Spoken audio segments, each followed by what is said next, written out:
So our next speaker is Sean Murtha, and he comes to us as the CEO of Orem. I just met him today, and I asked him a little bit about himself, and I said, well, give me something. And I said, do you like long walks on the beach? And he said, no, I really don't, but I do love data. So he's here today to present to us with a group of engineers on the Venous sensor. Thank you. Thanks for that introduction. I do enjoy long walks on the beach, but I don't get to do it that often in Michigan. So yeah, thanks for inviting me. I'd like to thank the program directors for inviting me. Also, I wanted to point out that part of my role is I'm actually an adjunct faculty member at Lawrence, Texas University New School of Perfusion. I'm on the chair of the advisory board. And this came out, this actual project, in all disclosure, was supposed to be some of our engineering students making this presentation about some of their inventions that we did as part of the project. So I have no relevant disclosures in that regard, but I really want to give those guys credit. I mean, I really wish they were here. They worked really hard on this. We submitted quite a few journal articles to sensor journals and a couple of patents pending.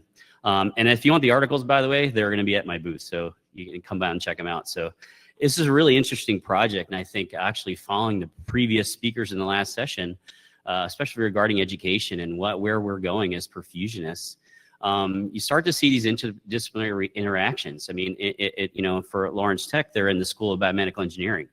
So we started talking about this idea of projects we can do and have engineers solve problems and computer scientists solve problems that we've, maybe seen or recognized throughout our history as perfusion. I've been a perfusionist. This is my 30th year. So I've done adult and pediatrics, and yeah, I'm really passionate about data. So let's start from there. So we're going to talk about what we talked with the students. So this was kind of the preamble to their project. Like, all right, let's identify a problem. So patient volume management was a really big thing, I think. I think it's really interesting when you look at different data sources and people report their prime volume and rat volume and all those different things. And where does that really come from? How do you measure it? And I took a sample with the group. It was this is about a little over 2 years worth of data. This is 22,000 procedures. We kind of tried to narrow it to like an adult population. So we narrowed it to like a 1.4 to 2.6 PSA. And this is for all people who reported RAP, okay, as a volume. And I think this is kind of the tip of the iceberg conversation. And we talk about a lot of this analytic maturity model and the fact that more data, to make decisions, you need more discrete data and those informations. But this information was from just a self-reported registry. So we first looked at, the anticipated estimated blood volume by BSA. So this is a sort of a normal distribution we'd anticipate to see, left being a 1.4 all the way to the right. So that seemed pretty normal to us. And like, all right, we're on the right track.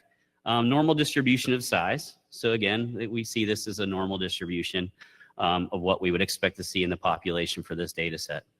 Then we get to what they reported the RAP volume to be for those particular patients. And amazingly, the average was about the same for everybody, 544 ml. So we kind of like, that's peculiar. But then we started to say, okay, let's look as a percent of RAP. That can't possibly be right. But that's kind of what it was, right? So I think we often know as clinicians, this is probably not a surprise to anybody. If you talk to your team and everybody else, if you're like, hey, what did you RAP? Oh, I did 400, I did 400, I did 400. It kind of becomes ingrained in your practice, I think, and in that discussion. So then we said, let's look at a different data set. And this is from discrete data that we have in a registry that we have. And we start to look at a different measure for volume per se. So calculated hematocrit changes during bypass, there's quite a bit of variation, as you can imagine. And, it's a team sport. So it's not just us, right? Surgical bleeding, anesthesia volumes, which we all know it's always 400 for every case and those kind of things. So again, in the adult population. But we started to identify these different trends, right? So nadir hematocrits and changes during bypass, and it changes rather significantly. So volume in and of itself really hasn't been a great observation. It's an observational measure. It's not practical for data logging. We thought that would be an interesting problem for a bunch of engineers to try and solve. And again, our only existing sensor necessary is our level sensor, right? It tells a critical value and it's at the end. So can we adequately measure changes in volume accurately, excuse me? So obviously talking to the, engineering minds in the 21st century exocorrelation, we see all this new technology coming out. Here's a problem, let's try and solve it. Again, back to basics for these guys, and this is pretty standard for us perfusionists and students, but they look at these things like very, very analytic. So it's containers. Like, where's the volume? It's in the bags, as they said, and then in the reservoir, and then, you know, in our circuit, which is, again, constant, right? So we look at, you know, we should be able to calculate that, you know, by tubing size and all these different things. We know it's in the bag, and then, you know, when we drop it off, whatever's left over should be a variable. So basically we came up with the fact that, you know, and again, not a mystery to everybody, is that volume in a reservoir is a varying thing. And we all know it really impacts a lot of our decision making on bypass, you know, dropping fluids up on flow and all those different things. So we thought it'd be really novel and ideas like, hey, if we could adequately measure that on bypass in real time, that would be a valuable data point that we want to get. So the first inroads into this was a senior design project for biomedical engineers, and they came up with two different approaches. First was a gravimetric approach, and then one was an optical approach. So from the gravimetric approach, basically what they did was they took apart a holder and put a load cell in the bottom. So they're essentially weighing the blood, right? And it's really accurate. I mean, and could do it in real time. It really didn't contact the blood, and really it didn't obstruct our view. So we thought that was a really good solution. Unfortunately, it's sensitive to vibrations. So from a practical sense, you knock the reservoir, we all know, and bump it, it changed the readings all the time. You would have to zero it after every procedure, and it was very dependent on the shape of the reservoir.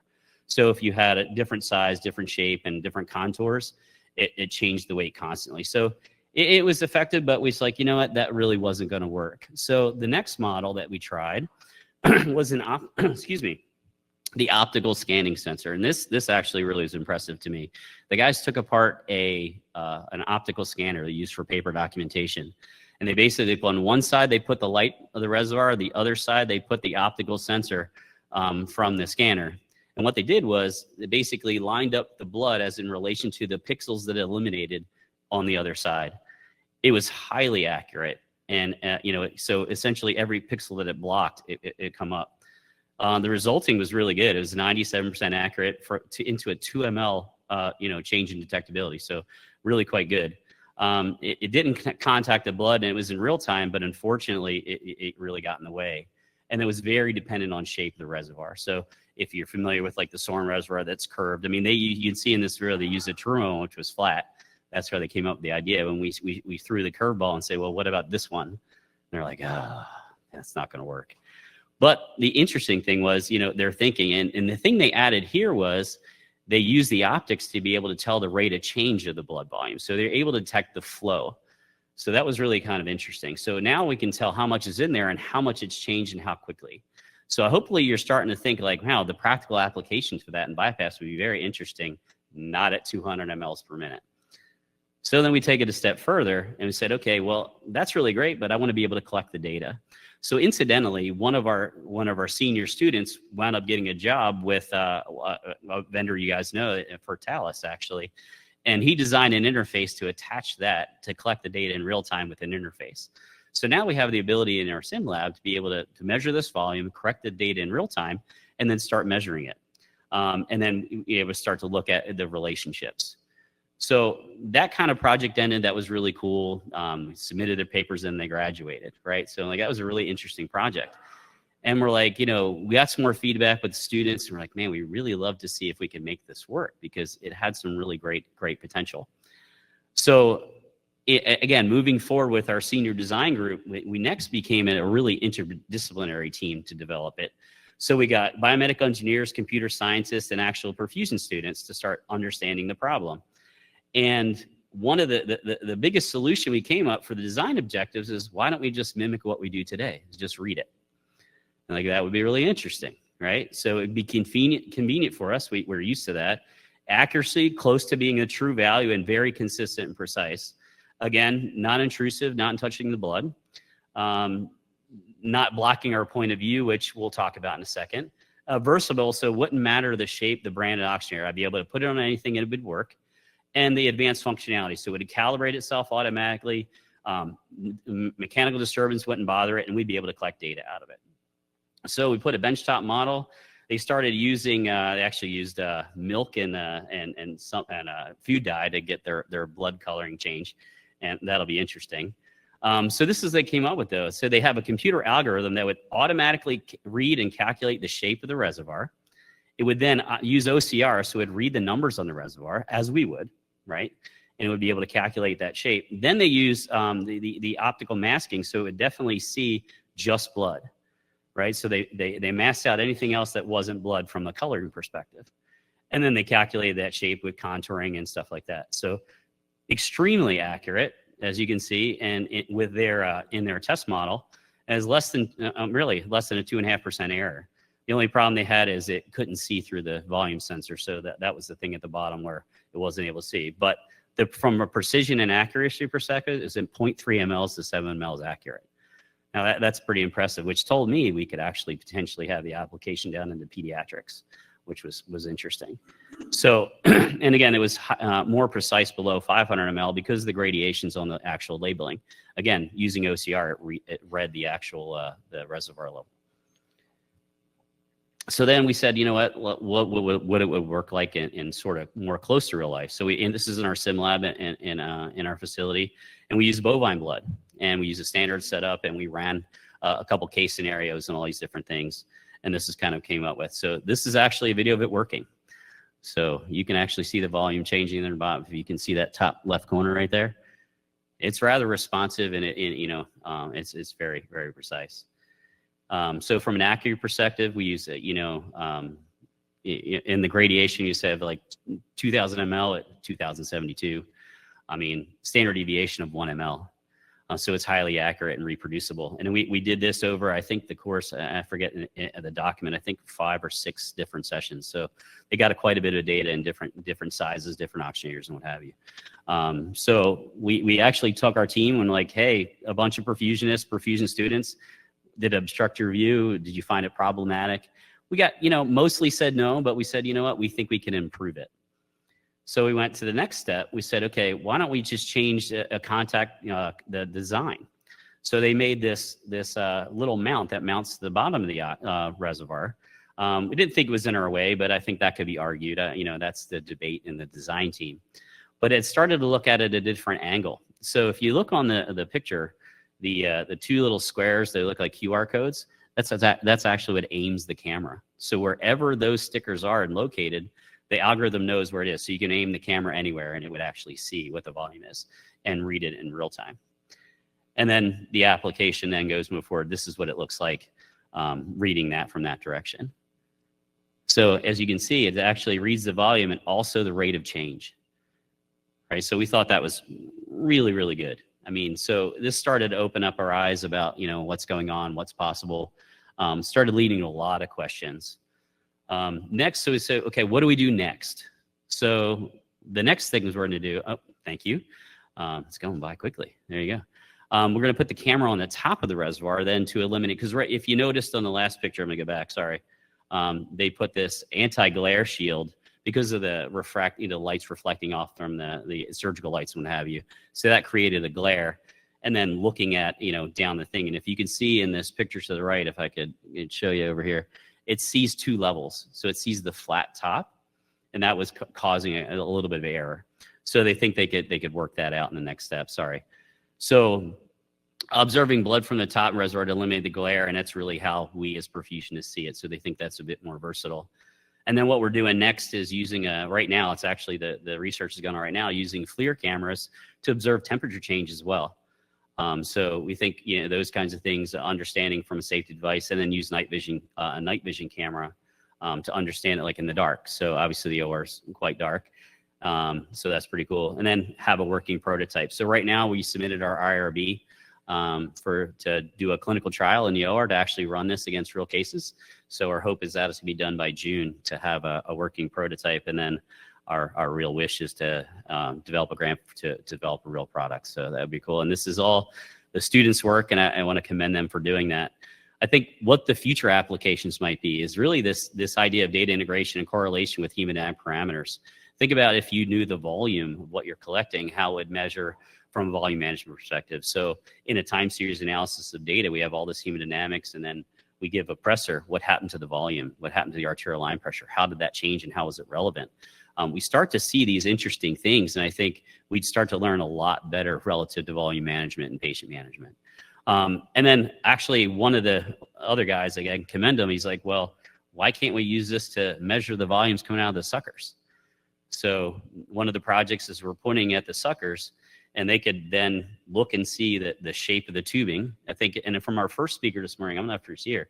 Yeah, and welcome back. So he gave the engineering version of what I was going to talk about, which very well.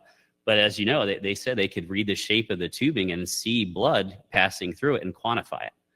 So then that would be interesting. Obviously complicated math, but well above math without numbers for me.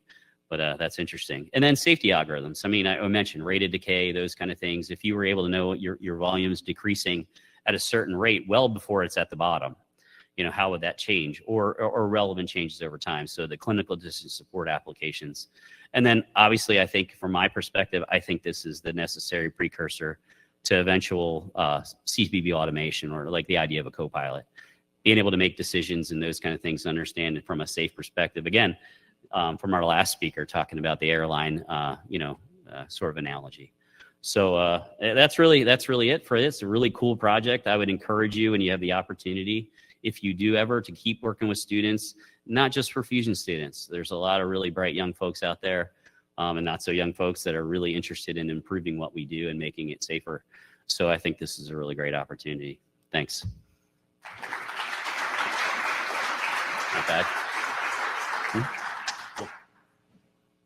Great, thank you. I just want to start off with one question, and then hopefully we can open it up if anybody else has some questions. Great presentation.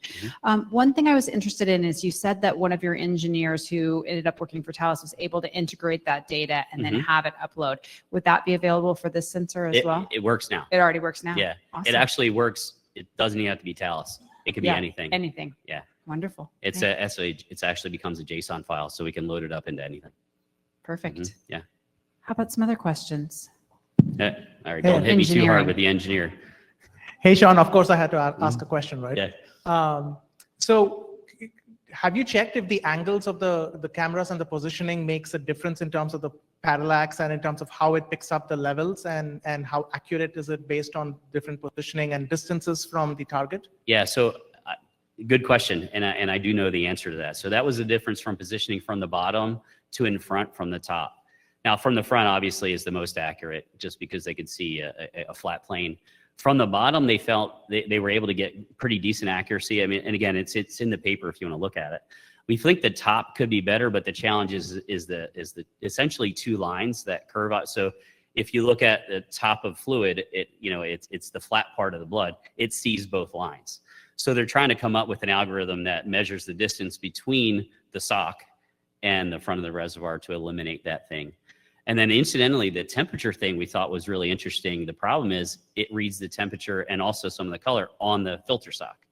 So they have to, filter that out as well. So that's in the algorithm, but yeah. I have a question. So if you knew where all your volume was if you knew where all your volume was coming from, venous line versus suckers, and you were quantifying all that, do you think you could ever develop this to servo-regulate a vacuum source? So I think there's definite opportunity for that to be I'll call it a dependent variable, right? So if you want to servo-regulate to anything, you want to have a constant number, whatever. So I think volume being absolutely could be vacuum, could be differential. I mean, we looked at it from a container perspective. So if you know where it's all at, blood loss, I mean, there's a lot of variables. When you start looking at the aggregate, I think there's a lot of possibilities there, particularly as from a safety perspective. I mean, I think we all know early on, like you never want to turn your head away from your level, like ever. And again, some of my careers in peds, it's like this, right? So if you can actually see how fast it's, really, you would be able to program an algorithm, let me know if the rate drops below a certain number that's calculated to at this volume rate to then servo-regulate, stop, clamp, with all those things. I think my personal belief is this will eventually become a safety device on our pumps. And it's one that's just missing. I mean, we have the level sensor, but I think this just takes it to a different level. Hi, would this work on a soft shell reservoir? You know what? I don't know. I think based on the second speaker this morning, I think looking at the Berlin Heart, I think it's the same kind of idea on the contouring. So I believe they probably could. I think they would have to have the known volume in the container and understand the thickness. I think I mean, nothing surprises me with these guys, but I believe the answer would be yes. Cool. What do you think? So for example, with the Reservoir, you've got 2 reservoirs. Would it be able to detect both at the same time or just a single Yeah, one? it's just a separate camera. Oh, nice. I think it's quite interesting because normally with our flow probes from our arterial line minus venous, we're not accounting for the suckers. So the changes are really interesting that you're noticing just by looking at it. So Yeah, so we experimented a couple different things. Like I said, we used the camera that we used was just a off-the-shelf like GoPro camera, like $200. But there's a much higher resolution cameras, there's 4K cameras. And then we thought about having like multiple cameras in one. So FLIR versus regular for different wavelengths and different things like that. So the technology in and of itself, I mean, to produce a working prototype, quite honestly, was like $800. So if you think from a medical device perspective, obviously regulatory, but there's a lot you can do with optics and computer science. So yeah. I'm going to ask a question. When you've got that sort of rate of change, we're pediatrics particularly, we look quite a lot at GME and that release from the Reservoir and in the other places. And quite often you're quoted a minimum operating level in the Reservoir, but actually I would hypothesize that actually that rate of change has got more to do with whether you exactly. So it'd be interesting if you do that. I'll lend you a GAMT and you can tell me what the answer is. And thanks for asking. That was some of the things we talked about in the group. So when we again hearkening back to having perfusion students just learning about these things, speaking with engineering students, all these problems start to come up that I think we assume a lot is what we are. They take it as this is what it is and it's a problem. So I think it's a really good point of view to think about and move forward with. Oh, Jim, go. Am I on here? Yeah, there we go. Thank you. Really nice job, Sean. This is amazing work. Have you thought of it? So, you're working with a stationary camera, and so I'm kind of like thinking a little bit down the road. Is there a possibility where I could see a possibility of using smart glasses with cameras? You would probably have to recalibrate on a routine basis. Have you thought about that? And then the ability to alert people when their reservoir's out of their scan and all that kind of stuff. Is that something that's possible with this technology, or does it need to be a stationary camera? Now I'm thinking about it. No, I think that's an interesting idea because I think the point of have those, and again, not the optical engineer here, but I think the points of those QR codes on the reservoir is to aim it. So whatever the camera is looking at, that's how it basically corrects itself. So I think that's probably possible. And then having smart glasses. So I don't think that's actually might be in the next project. We'll have yeah, exactly. Festival, yeah. You said it. It's on recording. We have one last question from the chat. How fast does the reservoir level detector provide data updates? It's real time. It's actually, I think it's, I want to say like a couple times a second. I think the refresh rate's really high. It depends. It actually depends on the lighting. When it's darker, it takes a little longer, but yeah, normally it's really quick. Fantastic. That was a great presentation, Cool. Sean. Thanks. Thank you.